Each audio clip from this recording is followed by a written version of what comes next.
It's April 22nd, 1898. Inez Knight and Jenny Brimhall are arriving in Liverpool, England as the first single women set apart as lady missionaries in this dispensation. Their challenges as they break new ground are next in Chapter 5, An Essential Preparation. This is Saints, Volume 3, the podcast. Welcome to the Saints podcast. I'm Shaylin Back. And I'm James Perry.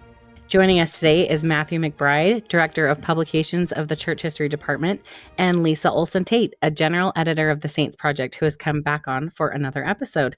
Thank you both for joining us today and welcome to the podcast. Thank you. I'm glad to be here. Great to be here. Lisa, it's so great to have you back again and welcome to this season of the podcast, Matt. And Matt, actually, can you get us started by telling us a little bit about what the Publications Division does to help Latter-day Saints around the world? Sure. In the Publications Division of the Church History Department, we produce publications in two genres. We publish scholarly works, such as the Joseph Smith Papers, that are geared primarily for an audience of scholars and people that are studying and researching the history of the Church of Jesus Christ of Latter-day Saints. And we also publish and create content for church members designed around helping to build understanding of church history and faith among members of the church. And Saints is a great example of that kind of product. But we've got a really talented team of historians. Lisa is among those historians. We have some really talented editors and others that help us in this work. But we're excited to be able to create content that we hope blesses church members, especially as they discover church history or encounter questions or have questions about church history. We want to help them to learn more. Sometimes it's quite useful for listeners to understand the different pieces of what makes a church. And it's not just the bishops and the Relief Society presidents and members turning up on Sundays. There's a whole big operation in the background of people writing and researching and making history books and manuals. So we're glad that you can both join us today for this particular episode. And in this particular chapter, we have the emergence and the introduction to lady missionaries. We have Inez Knight and Jenny Brimhall, who are our way into understanding the world of female Latter-day Saint missionaries. So, Matt, I just wanted to start by asking you this question. How had the church and its members been prepared for the introduction of these lady missionaries? So one of the ways that the church had become prepared for women to serve missions was through the actions of women themselves in relief societies over the course of the 1860s, 70s, and 80s. This is a time period during which the church is drawing a lot of scrutiny from others in the United States and throughout the world for its practice of plural marriage. And one of the interesting dynamics about that in the 1870s in particular is that there was some thought from the outside that if people outside the church in the United States could just hear Mormon women speak, if Mormon women were given that opportunity and that platform to voice their opinions, their feelings, their concerns or questions about plural marriage, that would have some effect in trying to persuade church leaders to abandon the practice. What they found instead is that Latter-day Saint women stepped forward in a really powerful way and found their voice, so to speak, in that public discussion in the United States over plural marriage as really prominent and effective and eloquent defenders of the church and its practice. And this becomes really important in the 1880s and into the 1890s, where you have church leaders that begin to recognize the ability that these women have to defend the church, to articulate our beliefs, and to speak in this public way. So as you get into the 1890s, you have in England in particular an anti-Mormon flare-up. There's a little bit of a crisis in the mission there. And part of it's spurred by ex-members of the church, William Jarman, who is very vocal, and he's traveling around and he's publishing and holding these events where he's criticizing the church, criticizing the practice of plural marriage, even though this is a number of years after the manifesto. And these rumors continue to swirl. And Jarman is trying to capitalize on that in his presentations. And the mission leaders in Europe are trying to figure out, how do we counter this rhetoric? And There's a woman named Elizabeth McCune, and we tell this story in Saints as well. It's chapters earlier. But Elizabeth is visiting her son, who is serving a mission in England. We don't do this so much anymore, but it was not uncommon for those who had the means to travel back in the day to travel and to even travel to a place where they had a family member or loved one serving a mission and meet with them and even assist them in some way. And this is what she's doing. And she's called upon by the mission presidency to speak in defense of the church within this context of these anti-Mormon lectures that are being given. And her example as an articulate and an educated woman and a defender of the church in those public meetings, it spurs the mission presidency to write President Woodruff and ask for women who could serve missions. And so now getting to Jenny and Inez and their call, they're the first young single women who are called. And they were actually planning to do the same thing Elizabeth was, because Inez's brother was serving in the British mission at the time. And so they said, hey, what if we went on a trip? And her brother also happened to be Jenny Brimhall's fiance. And they said, we're going to go on a trip. We're going to go to England, and maybe we can visit this missionary while we're there. And this is happening right at the moment that President Woodruff and President Cannon begin to make announcements that they're going to call women to serve as missions. And Jenny and Inez's bishop in Provo hears about this and then talks to them and says, what do you think? Would you like to serve a mission instead of just having this be a pleasure trip? Do you want to be missionaries? And they agree. And so he makes the arrangement, and they're called formally to preach the gospel as missionaries while they're there. I really love the story of Inez and Jenny, that they were the very first lady missionaries that were younger and single. Matt, I would just love to know, what were some of the results of their decision to serve? Well, the immediate result of Jenny and Inez's decision to serve is of course, that they enter into the mission field and become the first young single women to have this experience. If you look at the pictures that we have, you have those two sitting there in the middle, sometimes of groups of dozens and dozens of men who are the young elders that are serving at that time. It was an interesting challenge for them. They were effective missionaries, and they did a couple of things.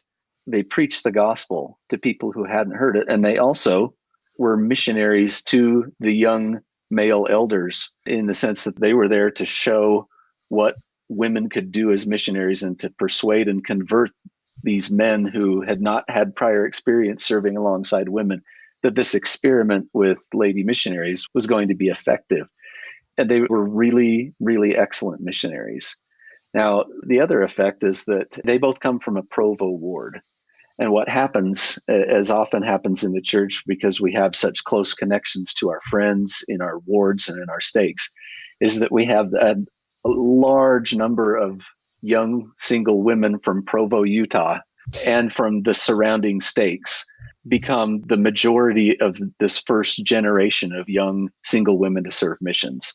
So Jenny and Inez, they go, and then you can kind of go through almost as if you're tracing a genealogy, and you find out that Inez's next companion is a young woman from the Alpine Stake, just a few miles to the north, Eliza Chipman. And you have Josephine Booth, another woman from Provo. And you have all of these women who look to Jenny and Inez as examples, and they're very excited about this opportunity. And another woman who had spent a great deal of time in Provo, as Lisa could tell us, was Susie Young Gates. She's tuned into this. She's aware that some of these young women from her stake and from either her ward or from neighboring wards are young women that are going out, and they're pioneering this work. And at the time, she's also the editor of the Young Women's Journal. And so she's publishing articles about their experience. She's publishing interviews with mission presidents about why they called women and what women were doing in the field. She publishes letters from Jenny and Inez. And so it's through this network in Provo that you start to see this work blossom among young women in the church. It's significant in that way that Jenny and Inez accepted that call. And you can see what the immediate effects were. Of course, the long-term effects of that decision are with us still. And if you follow the numbers over time, you'll see that at the beginning, you've got just a few women that are called to serve as full-time missionaries, but that percentage begins to increase to whereby all through the middle of the 20th century, about 15% of the missionary force is comprised of sister missionaries. And there were moments when they comprised a higher percentage, notably during World War I, when there were so few men that could be called because of the draft and because of the war, that women came to comprise almost half of the missionary force for a short period of time. The other important inflection point was 2012, when President Monson announced that the age requirement for sister missionaries would change from 21 years down to 19. And then we saw another uptick in that percentage. And my understanding is that here, almost a decade after that decision, that it's still around a quarter of the missionary force today is young women. Lisa, in the chapter, we are introduced to President McMurrin, who in this chapter describes that people are going to have the opportunity to hear from real live Mormon women. Could you tell us what it meant to be a Mormon woman at this time? How were they seen by the public? Well, at this point, Latter-day Saint women had been objects of scorn and pity and criticism and controversy for several decades based on the practice of plural marriage, which people outside of the church just couldn't imagine in any way except as a form of slavery or coercion or women being duped and controlled by men.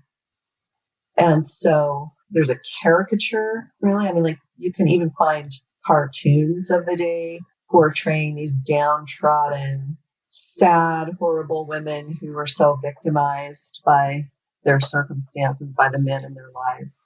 And then a lot of the anti-Mormon literature and lectures like William Jarman and so forth, they would play on these images. They would play them up and use them as part of their propaganda, their criticisms of the church. And of course, this is very opposite to what Latter-day Saint women's view of themselves is, as the second half of the 19th century has been a time of expanding opportunities and activities for Latter-day Saint women in the church, in the Relief Society, the Young Women's Organization. They have built bridges and formed connections with national and international women's organizations and are seeing themselves on the vanguard of progressive efforts to improve women's lives. And we've talked about that in prior episodes with the New Woman and the rise of education and so forth. So because so much criticism and disapproval of the church is focused on women, having them step forward and defend and just represent the power of an educated, articulate, positive young woman to represent what it means to be a Latter-day Saint is just, on the face of it, a refutation of these images and caricatures that are being tossed around by way of discrediting the church. Matt, how were these lady missionaries received by their male counterparts, these elders that were also serving full-time missions? Well, first, I would say that you probably can't speak to their reaction as a whole, as a group, because there were varying reactions. And you can even see this in the letters and the words of the mission presidents, some of whom just really, really embraced what they called the lady missionary experiment enthusiastically. And sometimes they would say things like, the young women who come to these missions, they're so much more articulate, they're the best missionaries we have. That didn't always thrill the elders who had been there for months or years and had been serving. Part of the reason for it is that you've called this small group, and that first cohort of sister missionaries, they were very educated young women. We've got women that were products of the church academy systems. They were trained to be school teachers. They were articulate. They knew their stuff. And they were really good at speaking. That was true of many of the young men who were serving missions, but many of the elders were young men who grew up in farming communities or on farms and had a more limited education. And this experience for them as missionaries was the first time that they had been called upon to speak in public or do some of the things that missionaries are asked to do. So that was an interesting dynamic that was the middle of it. We have a lot of sources, largely in the voice of those young women, in their journals and their letters to their families, that make it clear that those missions at that point, when this lady missionary experiment was still new, that those missions were not the most hospitable places for young women to serve. The missions, before they arrive, they're very masculine male spaces. And everything about the way they're structured is designed around ordained men. So, for example, Inez Knight talks about her experience going to the first meetings. And all the meetings that she would go to, the person would stand up to Gaduk and say, "Elders, welcome." And they would sing songs like, "We are the true-born sons of Zion," or "Ye elders of Israel." And as women who were in these meetings, they weren't going to not sing. And so they would sing along. They would sing, we're the true-born sons of Zion," or whatever. And they were always addressed in this way as if they were just part of this group. And so there arose this almost humorous response that you see in the letters and the journals of several of these women, where they call themselves the female brethren. And it took some time for mission leaders, for others to adjust to this new reality. There were a few instances where the young elders, because of their expectations about gender and the way that they grew up and what they were taught in their homes, decided that maybe they knew better than President Woodruff. There's an instance in which young elders in one area, they have a housekeeper that is working to take care of the house that the elders stay in and in which the local members meet. So they've lost the services of this housekeeper. And then they say, well, why don't we have the sister missionaries do that for a while? And of course, we'll try to find another housekeeper, but they never really make that a priority. And so we've got weeks and even months that go by, and these young women are sitting there saying, "President Woodruff called me to preach. Why am I here taking care of the domestic chores in the conference house? That's not what I was called to do." And there was a timely intervention by the mission president, who explained in no uncertain terms to those young men that that's not why the women were there. I loved that because it just gave you a little bit of an insight into some of the challenges that they had to navigate outside of the challenge that is already presented to you when you're asked to travel to a foreign country and preach the gospel to strangers, to speak in public in street meetings, do all the stuff that the elders themselves are terrified of doing. And we know they are, because the mission president's always exhorting them and sending these circular letters around and saying, now you got to be a man. You got to go to that street meeting and you need to steel your nerves, and you're a warrior, and you need to preach the gospel, and you need to combat those people who are spreading lies about our church. Using that kind of language. We know that this is a terrifying experience for anyone, any young person that grew up in rural Utah, to go to London and be on a stage like that.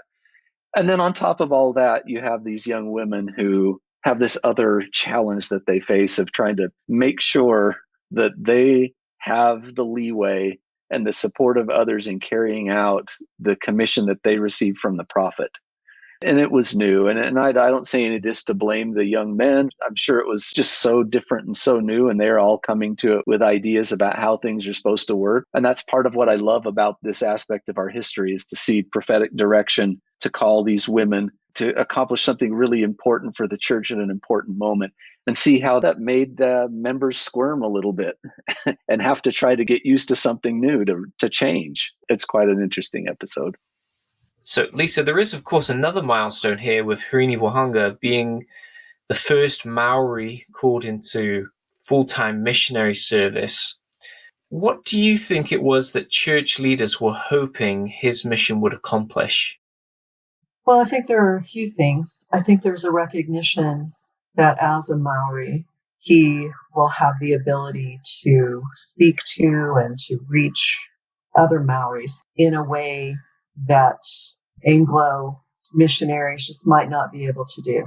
That he'll have a common ground of language and culture and understanding that will enable him to reach out to them. They're also aware that there have been some rumors circulating about what the Wahanga's experience has been in Utah, and that could be a detriment to missionary work in New Zealand. And so they're hoping that his testimony and presence will be able to dispel some of those rumors, not unlike what's happening with the sister missionaries in England at the same time, where the best way to counter misinformation is by people with firsthand experience. Thank you so much. Matt, at this point, missionary work had been happening among the Maori for almost 20 years. And how is it that there hadn't been a Maori called as a full-time missionary until Harini was called? Such a great question. It's a question that we ask coming from our own understanding of how missions work today. We live in a world today where missionaries are called in every nation, and then they just crisscross the globe and they travel all over the place. You have missionaries from Japan that serve in Salt Lake, and you have missionaries from England that serve in South Africa, and from Ghana that serve in Florida. And this is just kind of a reality that we've become accustomed to because of the growth of missionary work over the last century. But one thing that it's important to do as we go back and travel through time to get to this moment in which Harini is called on his mission is to remember that up until this point in the history of the church, we have a concept of gathering to one place that's just very powerful and very strong. And it stems from those early revelations to Joseph Smith about establishing a Zion community, a city even, to which saints would gather in preparation for the second coming. And in the 1870s and 80s, this is what Utah and the Intermountain West has become, is a center of gathering. And so there's a very strong conception in church leaders' minds and in all members of the church, really, that that's the center and that's Zion. And that everywhere else is a mission field. And that our responsibility was to send missionaries from Zion to the missionary fields to gather people back to Zion to continue this work of building community together in preparation for the second coming. Now, Harini Fa'anga's call happens right on the cusp of a real transition in that way of thinking. Because between that moment and for the next half century, really, there's a real shift away from that conception of the gathering to a conception that emphasizes the creation of strong stakes throughout the world to which Latter-day Saints gather, and to the proliferation of temples and temple building in different parts of the world, so that there's not so much a gathering to one geographical location, but a gathering to the stakes of Zion and to the temples to worship the Lord and to strengthen one another and to live as disciples of Christ throughout the world. Why is that important to remember? Well, think about Harini Fa'anga's experience. He's in New Zealand. Missionaries come and they proselytize, they teach. He eventually gathers, so to speak, when he moves to Utah. And then he's called, as would have been appropriate and expected at that time. He's called as somebody who's living in Zion to go back out to a missionary field. And it's just at this moment before we have reached the next phase in development of missionary work where we can start to think about calling full-time missionaries who don't live at the center, so to speak. You have experiments going on around that time and through the early decades of the 20th century where you have local missionaries that are called on a part-time basis. And that's kind of an experiment that we try and with some success, frankly, for a period of time. But it's really not until you get to the latter part of the 20th century when we start to have a more robust mechanism for calling missionaries wherever they may live and having them, as I said, crisscross the globe in this work the way that we see today. So the pattern that Harini follows is kind of what would have been expected for anyone, whether it's a Maori convert or a Norwegian convert or whatever. They would join the church because of missionary work in the land where they lived. They would gather to Zion, and then they would be called to go back out. And what we see in practice is that most often people were called back to their ancestral homelands. In fact, you can trace the origins of a missionary work in most parts of the world to people who joined the church, had either immigrated somewhere, maybe to the United States, and then encountered the church and then went back to their parents' homeland, or had joined the church in a particular region of the world, gathered, and then were called back out again. And that's exactly what we see happening with Harini. And the one thing that I would say about his experiences, we talked earlier about what church leaders might have expected or hoped to happen. It's clear, too, reading the story, that one thing that he hoped to accomplish was to continue all of that great genealogical work that he had begun as a saint who has gathered and has had access to temples. You know, that work of gathering genealogical information to be able to continue to push temple work forward is clearly really important to him. And that's, again, another part of this transition where you have gathered saints that are near temples and people living in mission fields. And the pull of the temples is so strong, and you can see that in his experience. We recognize today how powerful it is to have a missionary from West Africa called to serve somewhere else in West Africa that can speak to the culture, that can speak to the concerns and the questions that people in that part of the world have, because we're all a little bit different. We all come from different backgrounds. And Lisa alluded to this when she said that church leaders began to recognize or to expect that Hirini Fa'anga would be able to speak to Maori in a way that Anglo members of the church couldn't speak to them. And so that's kind of just some growing pains and a learning curve that the church is going through. This isn't an effort for North Americans to proselytize the world. This is the Lord's work, and the Lord wants to be able to speak to people cogently and persuasively and effectively in their own language and in their own cultural milieu. And the church is learning through all of these experiences that one of the most effective ways to do that is to have people like Hirini speaking to other people like Hirini. Which also speaks to the other story about sister missionaries and the way that bringing women into missionary work, into the work of proclaiming the gospel, enables us to speak to people who might not otherwise hear us, or to give an example and a model that will resonate and be meaningful to people beyond just this smaller paradigm that missionary work has taken place according to up until this point.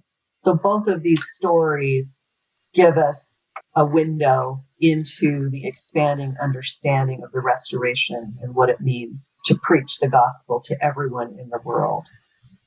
I really love that point. These stories are examples of why continuing revelation is important. Yeah. And how revelation is really necessary and helpful to us in the church to navigate the world that we live in. The challenges that we face are so different than the challenges that were faced by Latter-day Saints in England in the 1890s or in New Zealand in the 1880s. Cultures are different. Things change over time. What a blessing it is to have this principle of continuing revelation. And these stories are such good examples of how that revelation helps us navigate the path forward with direction from the Lord. Wow. Well, thank you both so much for sharing these really valuable insights, because we're looking at something that happened 120 years ago. In both of these cases, they're happening around the same time, really quite seismic effects and changes on the church. And the way that we have the church today can be traced all the way back to this period where they're almost experimenting, trying new things. And clearly, as they're trying to better understand and be more effective at their church's mission of sharing the gospel of Jesus Christ, we see revelation in action as they undertake these new endeavors, started by the ideas and suggestions of others. So, as two of those who've been heavily involved in the planning and the researching and the writing of saints, how do you hope this story might motivate or inspire readers today? Well, we chose these stories specifically to show some of the origins of things that we now take for granted within the church. And they come about by revelation and by discussion and needs that arise and questions that are asked. And I think it's helpful. This is one of the things we hope saints accomplish, is for members of the church to recognize that that process has played out over and over and over again in the history of the church. And to kind of recognize that the things that we take for granted in the church today have an origin and have a history to them that we can appreciate and that can show better how the Lord's hand has been present in the restoration in ways both large and small over time, and in ways that we might not have thought about before. Well, thank you so much, Matt and Lisa, for joining us today and for sharing your perspectives and your expertise with our listeners. Thanks for having us. It's great to be here. Thank you for listening to this week's episode. We hope you enjoyed it. We hope you took away some new insights into this volume. And we would love to hear your thoughts, opinions, questions, and insights from this chapter of Saints. And you can email saintspodcast@churchofjesuschrist.org. It would be great to hear from you. Until next time, I'm James Perry. And I'm Shaylin Back. Thanks so much for listening.